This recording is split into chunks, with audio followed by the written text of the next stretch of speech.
জঙ্গলের ধারে এক বক বাস করত। বকটা ছিল ভীষণ সরল আর বিশ্বাসী। তার প্রতিবেশী ছিল এক চালাক শিয়াল। শিয়ালটা সবসময় অন্য প্রাণীদের ঠকিয়ে নিজের পেট ভরানোর সুযোগ খুঁজত। একদিন সকালে বক নদীর ধারে মাছ ধরছিল।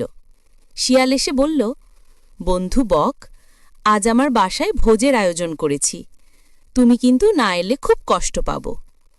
বক খুশি হয়ে বলল, অবশ্যই আসব বন্ধু, তোমার বাসার খাবার তো দারুণ। দুপুরে বক শিয়ালের বাসায় এলো। শিয়াল খুব সুন্দরভাবে খাবার সাজিয়ে রাখল, কিন্তু খাবারটা ছিল একদম চ্যাপ্টা থালায়। পাতলা ডাল আর গরম ভাত ছড়িয়েছিল পুরো থালায়। বক তার লম্বা ঠোঁট দিয়ে কিছুই খেতে পারছিল না, কিন্তু শিয়াল নিজের মুখ দিয়ে চেটে চেটে সব খেয়ে ফেলল।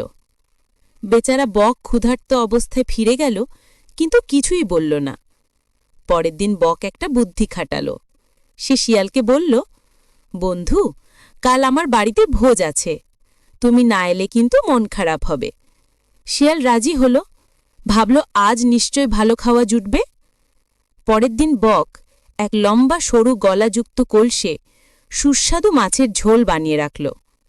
শিয়াল এলো, কিন্তু কিছুতেই কলসের ভিতরের ঝোল খেতে পারল না, তার মুখ ঢুকছিলই না। অন্যদিকে বক তার লম্বা ঠোঁট দিয়ে আরামে মাছ খেতে লাগল। শিয়াল লজ্জায় মাথা নিচু করে রইল।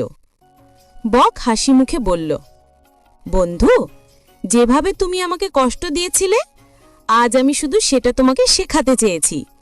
অন্যকে ঠকালে শেষ পর্যন্ত নিজেকেই ঠকতে হয়। শিয়াল চুপ করে রইল, সে বুঝতে পারল নিজের ভুল। সেই দিন থেকে শিয়াল আর কাউকে ঠকানোর চেষ্টা করল না, আর বকও তাকে ক্ষমা করে দিল। জঙ্গলের অন্য প্রাণীরা এই গল্প শুনে শিখল, চালাকি দিয়ে অন্যকে কষ্ট দিলে একদিন সেই চালাকি নিজের বিপদ ডেকে